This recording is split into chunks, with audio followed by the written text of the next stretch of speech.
थाना आज़ाद चौक के महिला आरक्षक कुमारी पूजा कुशवाहा से 150 छात्र छात्राएं निःशुल्क फिजिकल प्रशिक्षण स्वामी विवेकानंद कोटा स्टेडियम में पिछले 8 माह से प्राप्त कर रहे। सभी को छात्र छात्राओं को निजात अभियान में शामिल कर नशे के विरुद्ध वरिष्ठ पुलिस शिक्षक श्री संतोष सिंह सर के द्वारा चलाए गए निजात अभियान से प्रेरणा लेकर आज संकल्प नशे को ना जिंदगी को हाँ लेकर अपने जीवन में अमल करेंगे और अपने सभी युवा साथियों को तथा समाज में संदेश पहुँचाएंगे।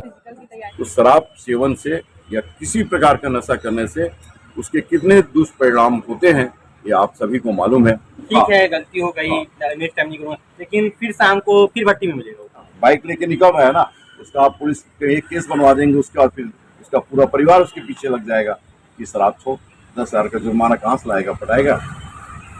तरीके बहुत है समझाने, आप पुलिस का हेल्प ले सकते हैं अगर आपको उस व्यक्ति को सुधारना है।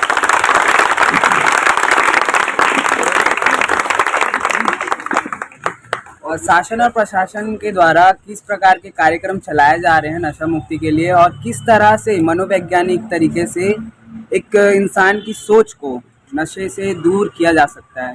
रायपुर में ही नहीं चलाया गया, इसके पहले कोरबा में चलाया जा चुका है, बिलासपुर में चलाया जा चुका है, राजनांदगांव में चलाया गया है और इसके लिए उन्हें वर्ल्ड स्तर पर पुरस्कार भी मिले हुए हैं। नियम तो सबके लिए।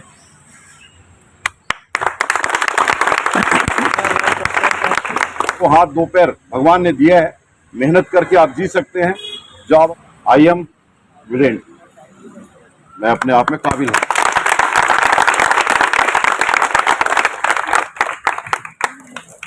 नमस्कार, आप देख रहे हैं सिटी 2020 न्यूज। आज हम आजाद चौक आए हुए हैं और यहाँ पे काफी तादाद में यहाँ पे युवा और युवती यहाँ पर हैं और यहाँ पे पूजा कुशवाहा जो आजाद चौक में यहाँ पे कांस्टेबल के पद में है, हम उनसे बात करने वाले हैं, पूछने वाले हैं कि यहाँ काफी तादाद में जो बच्चे आए हैं यहाँ पे उनको किस तरह के ट्रेनिंग किया जाता है और मतलब क्या है पूरा मामला। मैम पहले आप अपना नाम बताइए। मेरा नाम पूजा कुशवाहा, जो आजाद चौक में पदस्थ हूँ। मैं जब ग्राउंड में प्रैक्टिस कर रही थी शुरू स्टार्टिंग में, तो वहाँ 2-3 ग्रुप है जो प्रैक्टिस कराते हैं, जो कि चार्ज लेते हैं। तो कुछ बच्चे ऐसे जो ये सब बच्चे हैं जिनको मैं देखती थी खुद से प्रैक्टिस कर रहे हैं, मतलब इनके पास मतलब पैसे देने के लिए नहीं थे और वो सर लोग पैसे चार्ज करते थे। तो मैं सोची कि इनको निःशुल्क प्रशिक्षण दिया जाए। तो मैंने जब स्टार्ट किया था तो मेरे पास सिर्फ 4 बच्चे थे, तो मैंने उन 4 बच्चों से धीरे धीरे स्टार्ट किया। उसके बाद देखा तो सब मेरे साथ मिलजुल के एक साथ हम लोग काम करे, अच्छा लगा। कितने बच्चे आते हैं लगभग आपके पास यहाँ पे ट्रेनिंग लेने? मेरे पास तो टोटल 150 बच्चे हैं, जिनसे कंटिन्यू 60-70 लोग अभी कंटिन्यू प्रैक्टिस पे। किस तरह की ट्रेनिंग आप देते हैं इन बच्चों को? जैसे कि पुलिस प्रशिक्षण में 5 इवेंट है, वो 5 चीज़ों की प्रशिक्षण दी जाती है। बाकी SSC GD जो भी फोर्स है उसके सब प्रशिक्षण। मतलब इस तरह का सोच, जिस तरह से फ्री में बच्चों को मतलब ट्रेनिंग आप दे रहे हैं और मतलब इनके फ्यूचर के लिए, भविष्य के लिए, मतलब आपके दिमाग में ये आया कैसे कि मतलब बच्चे वहाँ पे थे और आप मिले, कैसे मिले? जैसे कि कुछ बच्चे ऐसे हैं कि PG में रहते हैं, कुछ रेंट में रहते हैं, कुछ तो उनके पास ऐसा हो जाता था कि रेंट के भी पैसे नहीं है, किसी के पास शूज़ के लिए भी पैसे नहीं है। तो मैं ये सोची कि अगर मैं इनको निःशुल्क दूँ, वही पैसा ये अपने रेंट के लिए या फिर शूज़ वगैरह के लिए जो भी ये कर सके अपने लिए कर ले, उस पैसे के लिए, और दूसरे के पास ना लगा के वो पैसे खुद के यूज़ के लिए कर सके। जो बच्चे आपके पास आते हैं और ट्रेनिंग ले रहे हैं तो मतलब वो किस तरह से अपना फ्यूचर को देख रहे हैं? क्या पुलिस में ही फ्यूचर को अपना देख रहे हैं या अन्य जगह? किसी भी फील्ड में जा सकते हैं, लेकिन अभी वो जो सामने जो चीज़ है उसको टारगेट लेके चल रही है कि हमको सामने जो वैकेंसी है उस चीज़ पे फोकस करें, फिर आगे और कुछ सोचेंगे। अगर इस पे नहीं हो पाया तो नेक्स्ट और कुछ सोचेंगे। जब बच्चे आपके पास आते कितने समय आते हैं और कितने घंटे किस किस तरह से ट्रेनिंग, कुछ उसके बारे में? ट्रेनिंग सुबह मॉर्निंग 5:30 बजे से होती है, जो कि 7:30 बजे 8 बजे तक चलती है, और इवनिंग में कभी कभी मैं जा पाती हूँ, ड्यूटी के चलते मैं इवनिंग में नहीं जाती। तो यहाँ कुछ जो बच्चे आए हैं मतलब वो किस तरह से प्रभावित हो रहे हैं, उन्हीं से पूछते हैं यहाँ पे क्या कहेंगे आप? मतलब जिस तरह से ट्रेनिंग दे रहे हैं, पूजा जी दे रहे हैं ट्रेनिंग, क्या कहेंगे उस बारे में? मैंने तो बहुत बहुत धन्यवाद मनीष जी को दे दी है, तो हमारे भविष्य के लिए अच्छा है और इसे सभी अपनी तरफ से मेहनत करें। उसमें मैडम भी अपना 100% दे रही, उसमें हम लोग भी दे रहे हैं। तो जैसे मैडम अपना लगा रही वैसे हम लोग भी लगा रहे हैं, तो तैयारी अच्छी चल रही है। कहाँ से है? मैं रायपुर से हूँ, दरअसल मेरा गाँव बेमेतर है, लेकिन अभी रायपुर में रहती हूँ। तो ट्रेनिंग आप जब कर रहे हैं तो आगे चल के फ्यूचर में क्या बनना चाहते हैं, क्या करना चाहते हैं, ऐसी कुछ सोच लेके आप चल रहे हैं? जी सर, जो अभी सामने वैकेंसी है उसके लिए मैं फिजिकल की ट्रेनिंग कर रही हूँ। तो हम वापस चलते हैं पूजा जी के पास, उनसे पूछते हैं कि जो बच्चे आ रहे हैं मतलब उनको किस तरह से और गाइड कर रहे हैं आप? मैं खुद एक कांस्टेबल हूँ, तो उस हिसाब से इन लोगों को प्रिपेयर करती हूँ कि किस तरीके से चलना है, क्या करना है, और ये भी चीज़ सिखाती हूँ कि अगर मेरे से अच्छा कर सकते हो और आगे फील्ड में जा सकते हो तो वो चीज़ करो, इस पोस्ट के लिए करो। बट मैं इस विभाग में हूँ तो चीज़ों को समझ रही हूँ, देख रही हूँ क्या सिचुएशन है, कैसा नहीं है, तो उनको उस हिसाब से समझाती हूँ कि और कुछ आगे सोचो, अच्छा सोचो, ताकि और फ्यूचर में हम ब्राइट हो सकें। आप एक कांस्टेबल होकर मतलब इतना बड़ा मुहिम छेड़ रहे हैं, लोगों को फ्री में जिस तरह से क्लासेस दे रहे हैं, इनके फ्यूचर के लिए दे रहे हैं, तो आगे और क्या कहना चाहेंगे कि इनके ताकि भविष्य में कुछ और बेहतर कर पाए? अगर एक जन भी सक्सेस होते आगे चल तो कम से कम ये लोग सोचेंगे कि हाँ मैडम ऐसा करके हम लोग को आगे बढ़ाइए, तो कल की डेट में वो भी कुछ ऐसा कुछ अच्छा काम कर सके कि मैडम के थ्रू, मेरे थ्रू और बहुत सारे बच्चे हो जो आगे बढ़ा सकें लोगों को। सर आप क्या कहना चाहेंगे इस बारे में, जिस तरह से मतलब आज़ाद चौक से ही यहाँ पर कांस्टेबल हैं और मतलब इस तरह से ट्रेनिंग दे रहे हैं पूजा जी? मैंने अपनी सर्विस में आज 3 थानों में भी रहा, ये पहला थाना मैंने पाया है जिसमें कि एक महिला आरक्षक अपनी ड्यूटी के साथ में सुबह अपना समय निकाल करके मॉर्निंग में प्रशिक्षण देने के बाद प्रातः 10 बजे थाने में उपस्थित होती है और अपने कार्यों का संपादन करती है। ये हमारे रायपुर पुलिस के लिए गर्व की बात है। आप लोग कुछ कहना चाहेंगे? आप लोग ट्रेनिंग कर रहे हैं, सुबह जिस तरह से ट्रेनिंग कर रहे हैं उस बारे में क्या कहेंगे आप लोग? सबसे पहले तो मैं मैडम का धन्यवाद कहना चाहूँगा जिन्होंने मतलब हमारे बच्चों के प्रति इतना बारे में सोचा और हमें निःशुल्क मतलब ट्रेनिंग दिया जा रहा है। सबसे पहले तो हम लोग मतलब मैडम से मिले, मैम का ट्रेनिंग चल रहा था तो मतलब ट्रेनिंग करवा रहे थे, मैंने तो वो था तो मैडम से पूछा मैडम हम लोग को भी करना है करके, तो मैडम ने कहा कि ठीक है आप कल से आ जाइए करके। उसके बाद मैंने पूछा मैडम का कितना फीस लगेगा करके, तो मैडम ने कहा कि हम तो निःशुल्क कराते करके। तो ये जानकर मुझे बहुत खुशी हुई कि मैडम मतलब कि निःशुल्क करवा रही है, जो मतलब पोस्ट में रहते हुए। क्या है आजकल की क्या होता है कि कोई पोस्ट में रहते हैं बट करवाते हैं तो कुछ चार्ज लेते हैं, चाहे 2000 3000 जो भी चार्ज लेते हैं, लेकिन मैडम को पोस्ट में रहते हुए भी अपना कीमती समय देकर हमें सुबह कीमती समय देकर भी हमें ट्रेनिंग करवा रही हुई निःशुल्क में, तो ये बहुत सराहनीय है हमारे लिए। तो और मैडम को जैसे कभी कभी नाइट ड्यूटी भी होता है तो भी मैडम मतलब कि तब जल्दी छुट्टी भी हो गया तो भी ये नहीं सोचते कि चलो आराम कर लो, मतलब फिर भी हमारे ग्राउंड में आके थोड़ा बहुत मतलब करवा लेती है। तो ये मतलब जो हम लोग जो सोच रही है मैडम कि मतलब हमारे बच्चों मतलब कि सही से हो जाए और सही से हमारा एक फिजिकल निकल जाए, तो मतलब कि एक गर्व की बात है हमारे लिए। तो ये मैडम के धन्यवाद। आप किस तरह से ट्रेनिंग करते हैं जब वहाँ जाते हैं, कितने समय आप उठते हैं? सबसे पहले किस तरह से ट्रेनिंग करते हैं? मैडम जैसे कि अगर हमें 5:30 बजे का टाइमिंग है, 4 बजे उठना पड़ता है। उसके बाद फ्रेश होकर जो भी तैयार होके हमें 5 बजे निकलना पड़ता है। 5 बजे निकलेंगे तो ही 5:30 बजे अपन ग्राउंड पहुँच पाएंगे। एग्जैक्ट 5:30 बजे हमारा स्ट्रेचिंग वर्कआउट चालू हो जाता है। उसके बाद अपने पास 4 राउंड का वर्कआउट होता है जो वार्म अप वर्कआउट होता है। उसका जो आगे का प्रोसेस है जो 5 मिनट होने वाले कांस्टेबल में उसका स्टेप बाय स्टेप अपना वर्कआउट स्टार्ट होता है। तो लास्ट में अपना कूल डाउन होकर जो ट्रेनिंग स्टार्ट खत्म होता है। मैं यहाँ सब तक रायपुर से रहने वाले मैं सिंगर से यहाँ पे मतलब क्या करना चाहते हैं, मतलब किस सोच को लेके आप रायपुर से? मैं रायपुर में एक सोच के लेके आया हूँ कि अगर हमारे कांस्टेबल की भर्ती जो सबसे पहले तो हम आर्मी में लगने वाले थे, बट क्या है कुछ चीज़ें करना मतलब जो भी पोस्ट निकलती है तो हम फॉर्म भरते रहते हैं। तो अभी हमें सामने में हम कांस्टेबल का ये भर्ती मतलब की निकली है, तो अभी फॉर्म तो भरे हैं हमने। अब जैसे ही आचार संहिता खत्म होते हैं अब आचार संहिता लगे अभी डेट नहीं आया है। आचार संहिता एकदम अग्रीमेंट जो खत्म हो जाएगा उसके बाद जैसी डेट अनाउंस होगा उसके बाद अपना फिजिकल होगा, तो हमारे पास कम ही टाइम बचा है। तो इस फिजिकल को अपने को अच्छे से तैयारी करना है और इस एग्जाम को क्रैक करना है। गौतम नहीं होगा। मेरा नाम निधि दुबे है, मैं एक स्टूडेंट हूँ। मैं की तैयारी कर रही हूँ। पूजा मैम से मैं फिजिकल की तैयारी कर रही हूँ कोटा ग्राउंड में, स्वामी विवेकानंद ग्राउंड में। पूजा मैम बहुत अच्छा से फिजिकल की तैयारी हमें करा रही है। पूजा मैम हमें अपना कीमती टाइम दे के फ्री ऑफ कॉस्ट मॉर्निंग का 2 घंटा हमको दे रही हैं और हमारी फिजिकल की तैयारी बहुत अच्छे से करा रही हैं। मेरी साथी सर्विस कैसे मैडम ने मुझे बहुत गाइड किया। तब जाके मेरे से आज कुछ हो पा रहा है, क्योंकि मैंने कभी ये चीज़ की प्रैक्टिस नहीं की थी। पूजा मैम हमेशा मुझे गाइड करती थी कि अच्छे से करो, होगा क्यों नहीं होगा। मैं कभी बोलती थी मैम मेरा पैर में इंजरी है, ये प्रॉब्लम है, वो प्रॉब्लम है, तो मैडम बोलती थी मुझे कि माइंड से मत लो, कोई भी चीज़ को माइंड से लोगे तो नहीं हो पाएगा। करो, मेहनत करोगे तो सब कुछ होगा, सब चीज़ पॉसिबल है, बिना मेहनत के कुछ भी नहीं है।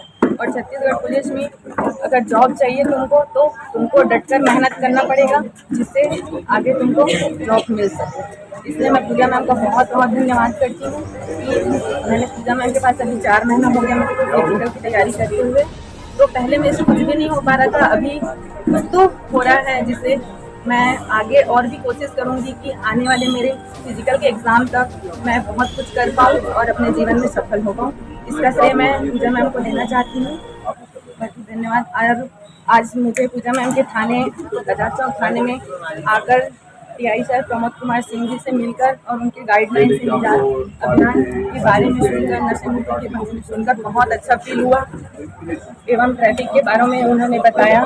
तो मैं बहुत बहुत उनका धन्यवाद करती हूँ कि आज पूजा मैम के साथ साथ हमें टीआई सर से भी मिलकर बहुत खुशी हुई। और टीआई सर को मैं बहुत बहुत धन्यवाद देना चाहती हूँ कि अपना कीमती टाइम निकालकर हम 70 से 60-70 स्टूडेंट को उन्होंने अपना टाइम दिया और हमें गाइड किया। बहुत बहुत धन्यवाद करती हूँ। तो आप देख सकते हैं कि यहाँ पे किस तरह से ट्रेनिंग भी दिया जा रहा है पूजा जी के द्वारा। और यहाँ हम अभी बात कर रहे थे और यहाँ पे जो स्टूडेंट हैं वो काफ़ी भावुक भी हैं, क्योंकि जिस तरह से मतलब इनको ट्रेनिंग दिया जा रहा है, फ्री ऑफ कॉस्ट दिया जा रहा है, ये बहुत बड़ी बात है हमारे छत्तीसगढ़ के लिए। और पूजा जिस तरह से चला रही है इस अभियान को, हम बिल्कुल प्रशासन से भी यही कहेंगे कि अधिक से अधिक प्रशासन मतलब फ्री ऑफ कॉस्ट चलाए, ताकि हमारे छत्तीसगढ़ के सभी युवा और युवतियों का उज्जवल भविष्य हो सके। आप बने रहिए सिटी 2020। फोटोग्राफी लेना चाहते हैं तो नशा मुक्ति से अभियान में जुड़े, अधिक से अधिक लोग नशा मुक्ति अभियान में जुड़े। जहां आप रह रहे हैं वहां आसपास के लोग प्रेरित करें, जितने लोग संपर्क में आते हैं उनको प्रेरित करें। बच्चे आपके संपर्क में अगर 10 लोग आ रहे हैं, 10 लोग को आप प्रेरित करिए, इस बात को बताइए, ताकि उनका जीवन जो है शांति, सुकून और सफल रहे, जीवन में खुशहाली आए। नशा मुक्ति के दुष्प्रभाव जो है काफ़ी होते हैं, दुर्घटना हो गई, मारपीट हो गया और भी कई प्रकार के वारदात हो गए। शराब का सेवन हो या किसी प्रकार का नशा अगर आदमी करता है तो उसके प्रभाव जो है, दुष्परिणाम बहुत ही होते हैं, ये सबको मालूम है। एक्सीडेंट हो जाता है, एक्सीडेंट कर देता है, लोग देखते रहते हैं लेकिन मदद के लिए कोई नहीं आते। हॉस्पिटल में क्या चार्जेस लगते हैं आजकल सबको मालूम है, कितने पैसे लग जाते हैं, और पैसे तो लगते हैं, ठीक होने में काफ़ी समय लग जाते हैं। फिजियोथेरेपी में जाइए, ठीक भी हुआ 2 महीना बेड पे रहेगा, उसके बाद फिजियोथेरेपी होगा, बहुत परेशानी आती है।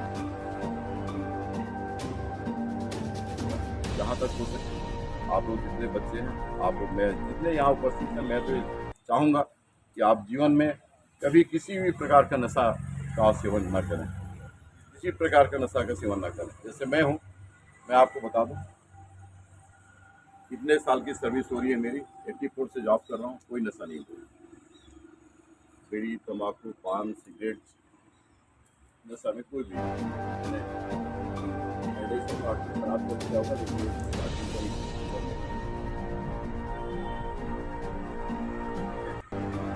हम अच्छी चीज़ें ग्रहण नहीं कर पा रहे, तो इस पर जाने से जाना है।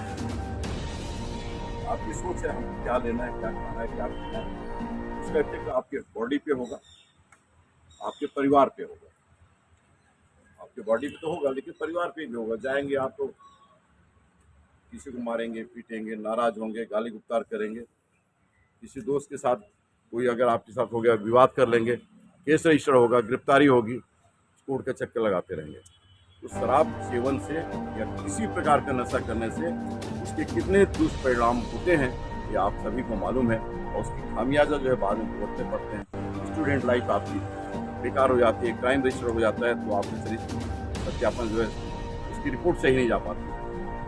इसलिए मैं आप सभी से अपेक्षा करूँगा कि आप अपने दैनिक जीवन में तथा आपके संपर्क में आने वाले जितने भी बच्चे हों, बुजुर्ग हों, मोहल्ले के वासी हों, बच्चे आप भी, आपके संपर्क में जितने भी बच्चे आए है ना, महिलाएं आए, उन सभी को आप ये जागरूक करिए कि नशा से होने वाले दुष्परिणाम कितने होते हैं और उसका असर क्या होता है, कि परिवार को कितना नुकसान होता है। नशा, अगर आदमी, जिसके जीवन में नशा नहीं है, किसी प्रकार की परेशानी इस प्रकार की नहीं आएगी, जीवन परिवार सब में खुशहाली रहेगी। निजात अभियान जो चलाया गया है, निजात मतलब हमको इससे निजात पाना है, इन सबसे मुक्ति पाना है, मुक्ति दिलाना है समाज में हमको मुक्ति दिलाना है, नशा मुक्ति से लोगों को दूर करना है। हाँ, जैसे हमारा क्वेश्चन ये है कि जैसे कोई नशा कर रहा है, तो जैसे अब वो नशा कर रहा है तो जैसे उसको समझाने जाओ तो उल्टा जस्ट क्वेश्चन आता है कि अरे चलना है यार, छोड़ना है वाला, उसको हम कैसे मैनेज करें, तो कैसे समझाएं? या जो बहुत ही अत्यधिक मदहोश है, शराब पिया हुआ है, उस समय तो उस समझ में नहीं आएगा उस समय कोई भी बात अगर आप समझाएंगे तो समझ में नहीं आएगा, लेकिन जब उसका नशा उतर जाता है तब आप जा करके परिवार के बीच में उसको समझा सकते हैं, यही सब बताते हुए कि नशा उस टाइम तो हाँ बोलेगा, उस उस टाइम बोलेगा ठीक है गलती हो गई, नेक्स्ट टाइम नहीं करूँगा, लेकिन फिर शाम को फिर भट्टी में मिलेगा। कोई भी व्यक्ति एकाएक नशा नहीं छोड़ता, कोई भी व्यक्ति एकाएक नशा नहीं छोड़ता। जब उसको आप दुष्परिणाम के बारे में बताएंगे, अगर आप बहुत ज़्यादा प्रेरित कर रहे हैं, उसको नहीं मान रहा है, उसको आपको सुधारना ही है, भट्टी जा रहा है दारू पीने के लिए ना, बाइक लेके निकल रहा है ना, उसका आप पुलिस पे एक केस बनवा देंगे, उसका पूरा परिवार उसके पीछे लग जाएगा कि शराब को 10,000 का जुर्माना कहाँ से लाएगा, पटाएगा। तरीके बहुत है समझाने, आप पुलिस का हेल्प ले सकते हैं अगर आपको उस व्यक्ति को सुधारना है।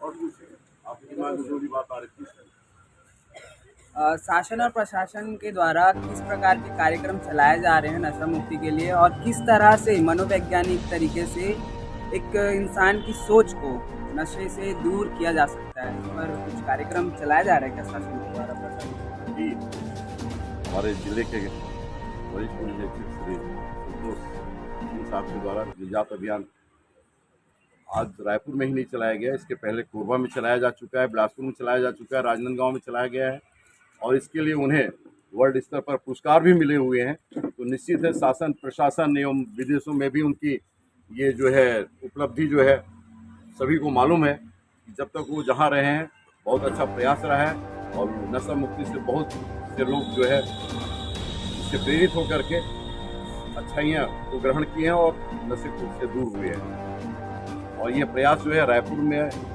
जारी है और निश्चित है आने वाले समय में रायपुर में भी इसका रिजल्ट देखने में मिलेगा, क्योंकि इसमें पुलिस अपनी ड्यूटी के साथ साथ, ऐसा नहीं कि हमारे थाने काम प्रभावित हो रहा है, पुलिस अपनी ड्यूटी के साथ साथ अतिरिक्त समय निकाल करके इस काम में जोर शोर से लगी हुई है कि क्योंकि डेली आए दिन जो क्राइम हो रहे हैं प्लस एक्सीडेंट हो रहे हैं, इस सब उसका मेन कारण जो है बहुत जगह जो है नशा ही देखने में आया है। और जैसे कि अगर कोई पुलिस वाला शराब पिया हुआ है, नशा कर रहा है, उस पर आप लोग क्या करते हैं? उस पर भी कार्रवाई होती है। ड्रंकन ड्राइविंग का जो केस है 185 का, उस सब पे लागू होता है, चाहे पुलिस वाला हो चाहे आम पब्लिक हो। मैं जब कोरबा ट्रैफिक इंचार्ज था तो एक हेड कांस्टेबल के ऊपर 10,000 का फाइन हुआ था। ऐसा नहीं है कि पुलिस वालों के ऊपर लागू नहीं था, नियम तो सबके लिए।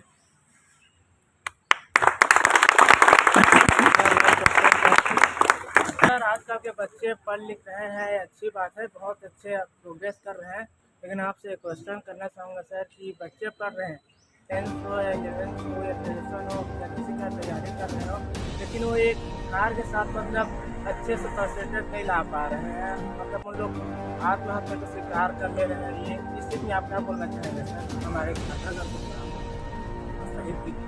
बच्चों में कुंठा की भाव नहीं आनी चाहिए, सबसे पहली बात कुंठा की भाव नहीं आनी चाहिए। जो बच्चे बहुत ही मतलब भावुक होते हैं उनको उनके परिवार में भी माता पिता को ये सोचना चाहिए हमको डांटना नहीं है, इनको प्रेरित करना है।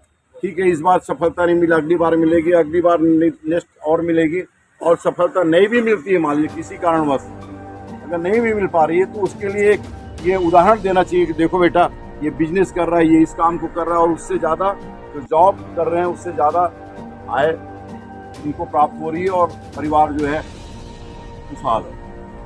तो हार बिल्कुल नहीं मानना चाहिए। कोई जरूरी नहीं है, दो हाथ दो पैर भगवान ने दिया है, मेहनत करके आप जी सकते हैं। जॉब अगर नहीं मिल रहा है, जॉब में भी आपको आराम नहीं है, जॉब में भी आपको मेहनत करना है। और अगर जॉब नहीं मिल पा रहा है तो कुछ ना कुछ साइड कारोबार आप कर सकते हैं। बहुत सारे ऑप्शन है, गवर्नमेंट भी बहुत सारी योजनाएं ला रही हैं इस संबंध में बेरोजगारों के लिए। हार बिल्कुल नहीं मानना चाहिए और मन में कुंठा की भाव नहीं लानी चाहिए। अगर आप कुंठा, ये हमारे साथ पढ़ा हुआ बच्चा जो ये डिप्टी कलेक्टर बन गया, हमको जॉब नहीं मिल रहा है, लोग क्या बोलेंगे, इनका बच्चा इतने साल का हो गया, बिल्कुल ये धारणा नहीं लगे। आप ये सोचो, आई एम विरेंद्र, मैं अपने आप में काबिल हूँ।